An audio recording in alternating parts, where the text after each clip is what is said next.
Sige, please, pakibasa mo lang ang iyong sinumpaang salaysay. Thank you, Mr. Chair. On September 12, 2024 and September 27, 2024, I was invited to serve as a resource speaker during the recent legislative inquiry conducted by the Joint Committee on Dangerous Drug, Public Order and Safety, Human Rights and Public Accounts of the Honorable House of Representatives regarding the investigation into the war on drugs of the previous administration. During these hearings, I was asked several questions concerning my knowledge or involvement in the deaths of 3 Chinese inmates of the Davao Penal Colony and the death of General Wesley Barayuga, all focusing on the alleged extrajudicial killings of the aforementioned individuals. I was also questioned about my relationship with the former president, as well as my career as a police officer and my tenure as the general manager of the Philippine Charity Sweepstakes Office.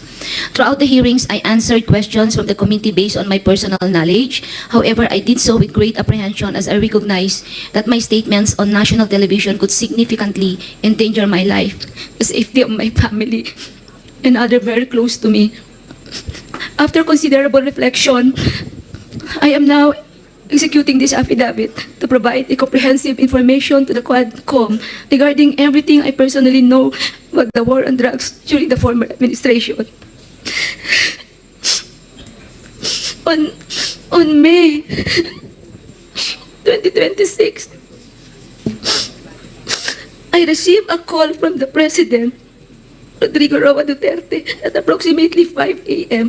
instructing me to meet him at his residence in Toña Luisa, Davao City. I was already acquainted with the mayor, having served as the station commander in one of the police stations in Davao City during his tenure. During our meeting, he requested that I will locate a PNP officer or operative who is a member of the Iglesia ni Cristo, indicating that he needed someone capable of implementing the war on drugs on a national level, replicating the Davao model.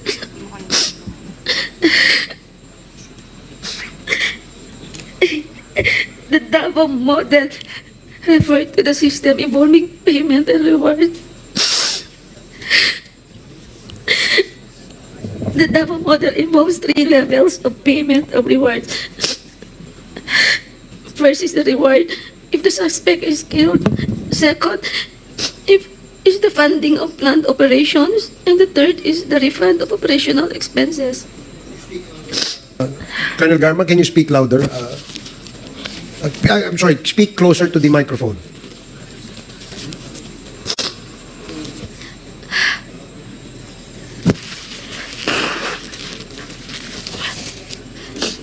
Initially, I informed the President that I was unaware of any individual with those qualifications, as I had not been assigned outside of Davao City or had served in the national capacity within the PNP. However, I recalled my upperclassman Edilberto Leonardo, who was heading the Criminal Investigation Detection Group and was also a member of the Iglesia ni Cristo. I mentioned his name to the President. On the same day, a certain individual named Muking contacted me to request for the phone number of Leonardo's contact details, which I promptly provided. A week later, I learned from Arthur Narsolis via phone call that Sir Leonardo had been summoned and was instructed to proceed to the Royal Mandaya Hotel in Davao for a meeting. Leonardo informed me later that he stayed at the hotel for almost 3 days, during which the President directed him to organize, according to Sir Leonardo, a task force which he understood as PAOTF. When Leonardo relayed this information, urged me to join the task force, I declined first, citing my lack of experience in handling said operations. Leonardo subsequently informed me that he had prepared a proposal routed to Bongo outlining the task force, which would encompass Luzon, Visayas, and Mindanao.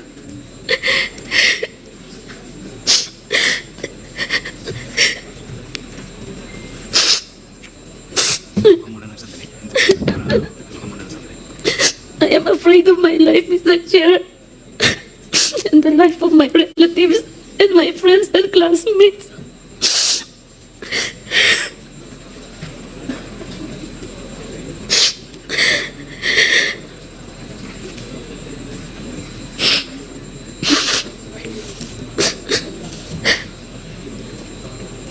Leonardo subsequently informed me that he had prepared a proposal routed to Bongo confirming the task force operation which would encompass Luzon, Visayas, Mindanao.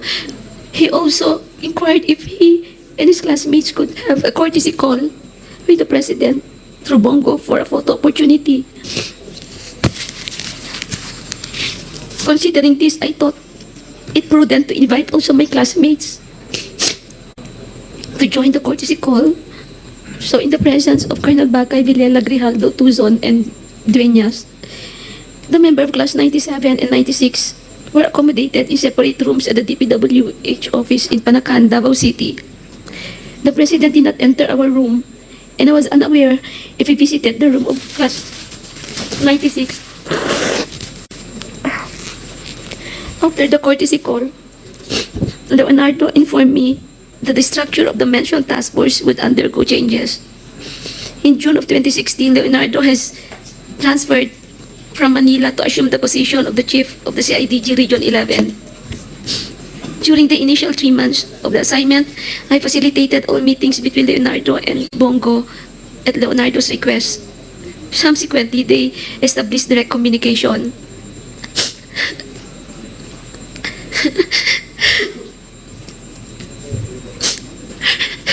Leonardo informed me that he had recalled several trusted personnel,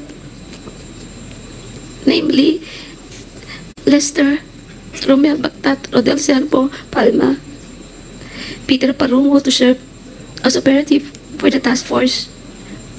Notably,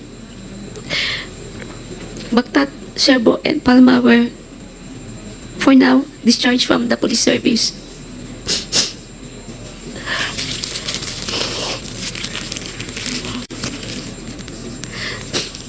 Romel Bactat, Serbo, Palma were all former police officers stationed at the CIDG 11 office. They were discharged from the service on or about a year ago due to an operation that led to the killing of one individual.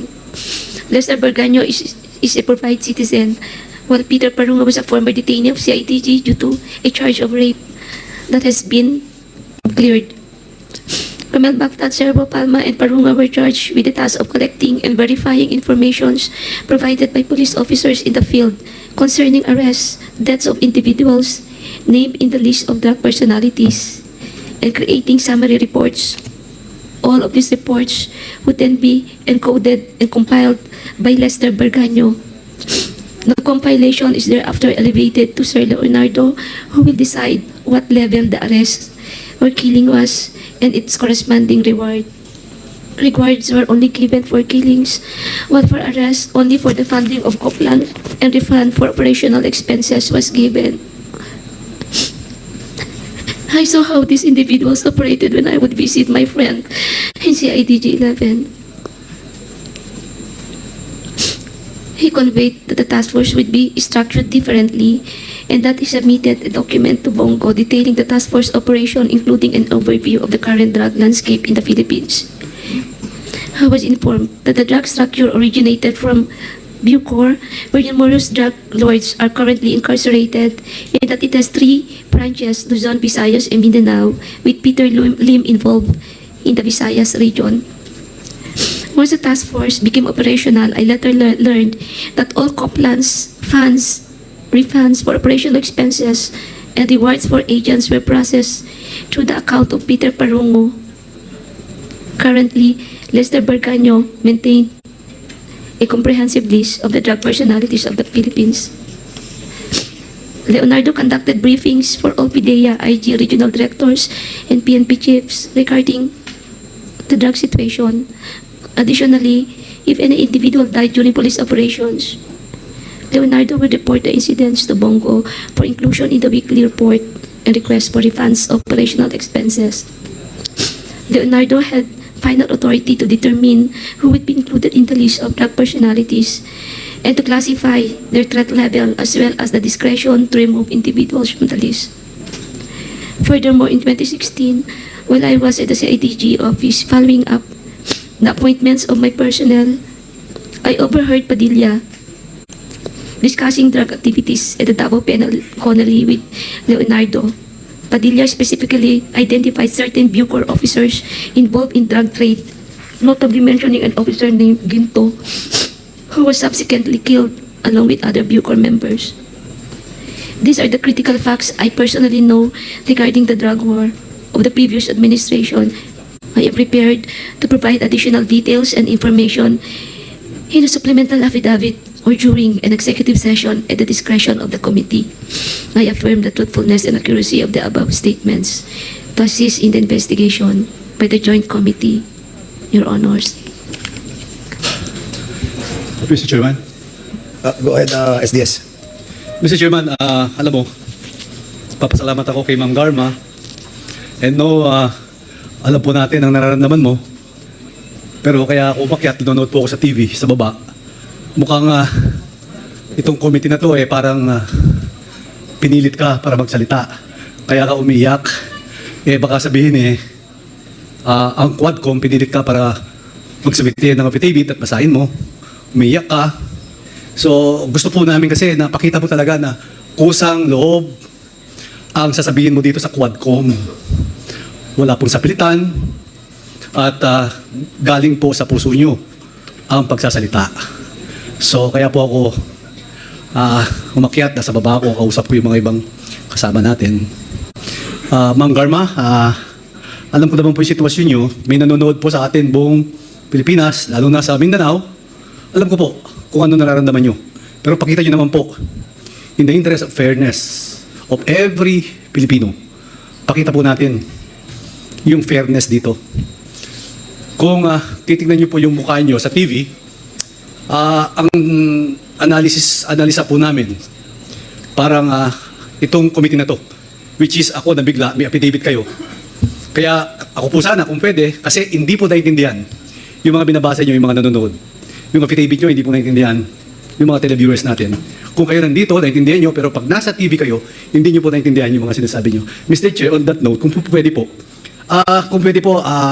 magpahingat siya, huwag siya umiyak, sabihin niya lahat, in a clear reading, in a clear words. Ako po, I move sana para basahin niya ulit yung kanyang affidavit, Mr. Chairman. Salamat po. Siguro, Miss Roina Garma, we will give you time to be composed. And we cannot blame you doon sa inyong emotion. Ako rin, nabigla din ako doon kasi it's a sudden turnaround, no? From the last mga hearings po natin. And suddenly, we will be receiving an affidavit like this, no?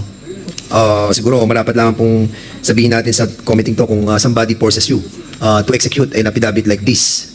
That a while ago, the reason why we're asking Congressman Manuel to hold his gun, kasi nga I was able to see the affidavits and I really wanted to read muna for a while. And 4 pages lang naman po yun. So, nakakagulat din po yung nilalaman ng inyong affidavit dahil a complete turnaround. So, meron po bang pumilit sa inyo para i-execute itong affidavit na to? Wala po, Mr. Chair. It took me 1 week to make some reflections po. And what pushes you to execute? I realize the truth will always set us free, Mr. Chair. And at least I will be able to contribute if we really want to make this country a better place to live and for our children. I think we have to do something para maibalik po yung trust sa PNP, magkaroon po ng reform sa PNP, and yung tiwala po ng mga tao, whether victims of criminals sa gobyerno. Kanina po may sinasabi kayo na natatakot kayo sa buhay niyo at sa pamilya niyo. Saan po kayo natatakot? Of course po, it's normal, Mr. Chair, when you speak the truth, you cannot please everyone. And it's normal to anybody to have that mixed emotion. But still, it took me 1 week to make reflections. And I realized I need to do my part po.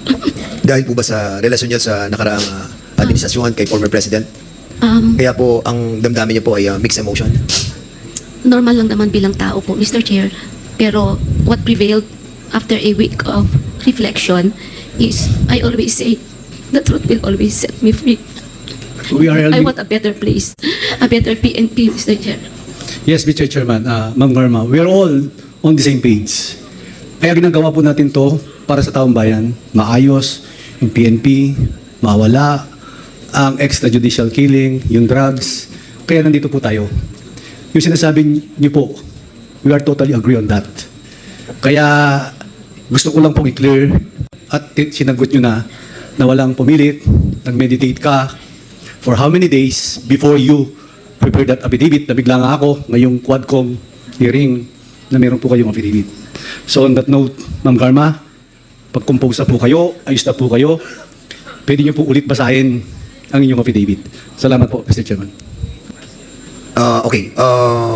SDS, are we going to ask Ms. Garma to read again Please, Mr. Chairman. yung kanyang affidavit, no? We hope, kasi kanina medyo hindi ko rin po naiintindihan, no? Luckily, I was able to read na yung ating pong affidavit. So, siguro kung compose na po kayo, para po maintindihan, kasi napaka-importante po nito, no?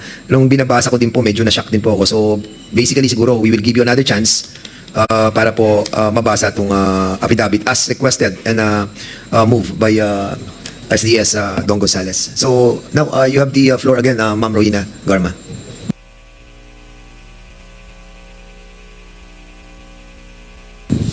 On September 12, 2024 and September 27, 2024, I was invited to serve as a resource person during the recent legislative inquiry conducted by the Joint Committee on Ma'am, Drugs. can you put the mic a little bit closer to your mouth, please? Yes, sir. During these hearings, I was asked several questions concerning my knowledge or involvement in the deaths of 3 Chinese inmates at the Davao Penal Colony and the death of General Wesley Barayuga, all focusing on the alleged extrajudicial killings of the aforementioned individuals. I was also questioned about my relationship with the former president, as well as my career as a police officer and my tenure as a GM of the Philippine Charity Sweepstakes Office. Throughout the hearings, I answered questions from the committee based on my personal knowledge. However, I did so with great apprehension as I recognized that my statements on national television could significantly endanger my life, the safety of my family, and others close to me. After considerable reflection, I am now executing this affidavit to provide a comprehensive information to the Quadcomm regarding everything I personally know about the war on drugs during the former administration. On May of 2016, I received a call from the then President Rodrigo Duterte at approximately 5 in the morning, instructing me to meet him at his residence in Doña Luisa, Davao City. I was already acquainted with then Mayor Duterte, having served as a station commander in one of the police stations in Davao during his tenure. During our meeting, he requested that I locate a PNP officer or operative who is a member of the Iglesia ni Cristo, indicating that he needed someone capable of implementing the war on drugs on a national scale, replicating the Davao model. The Davao model referred to the system involving payment and rewards. The Davao model involves 3 levels of payments of rewards. The first is the reward if the suspect is killed. Second is the funding of planned operations. Third is the refund of operational expenses. Initially, I informed the President that I was unaware of any individual with those qualifications as I had not been assigned outside of Davao, nor had I served in a national capacity with the PNP. However, I recalled my upperclassman, Edilberto Leonardo, who was handling the Criminal Investigation Detection Group and was also a member of the Iglesia ni Cristo. I mentioned his name to the President. On the same day, a certain individual named Muking contacted me by the phone to request Leonardo's contact details, which I promptly provided. A week later, I learned from Arthur Narsolis via phone call that Leonardo had been summoned and was instructed to proceed to Royal Mandaya Hotel for a meeting. Leonardo informed me that he stayed at the hotel for 3 days, during which the President directed him to organize a task force similar to PAOK-TF. When Leonardo relayed this information and urged me to join the task force, I declined, citing my lack of experience in handling such operations. Leonardo subsequently informed me that he had prepared a proposal routed through Bongo outlining the task force operations, which would encompass Luzon, Visayas, and Mindanao. He also inquired if he and his classmates could have a courtesy call with the President through Bongo for a photo opportunity. Considering this, I thought it would be prudent also to invite my classmates, Bakay, Vilela, Grijaldo, Tuzon, and Dueñas, to join the courtesy call. The members of Class 97 and Class 96 of PNPA were accommodated in a separate room at the TPWH office in Panacan, Davao. The President did not enter our room, and I was unaware if he visited the room of class 96. This is 96 or not 97. After the call to see call, Leonardo informed me that the structure of the intended task force would undergo changes. In June of 2016, Leonardo was transferred from Manila to assume the position of the chief of the CIDG in Region 11. During the initial 3 months of this assignment, I facilitated all meetings between Leonardo and Bongo at Leonardo's request. Subsequently, they established direct communications. Leonardo informed me that he had recalled several trusted personnel, namely, I met Lester Berganyo, Romel Bactat, Rodel Serbo, Michael Palma, and Peter Parungo to serve as operatives for the task force. Notably, Romel Bactat, Rodel Serbo, and Michael Palma were all discharged as police officers. Romel Bactat and Romel Serbo, Michael Palma were all former police officers stationed at CIDG 11 office. They were discharged from service on or about a year ago due to an operation that led to the killing of one individual. Lester Berganyo is a private citizen, while Peter Parungo was a former detainee in CIDG due to a charge of rape that has been cleared. Romel Bactat, Rodel Serbo, Michael Palma, and Peter Parungo were charged with the task force of collecting, verifying informations provided by police officers in the field concerning arrests or deaths of individuals named in the list of drug personalities, and creating a summary report. All of these reports would then be encoded, compiled by Lester Berganyo.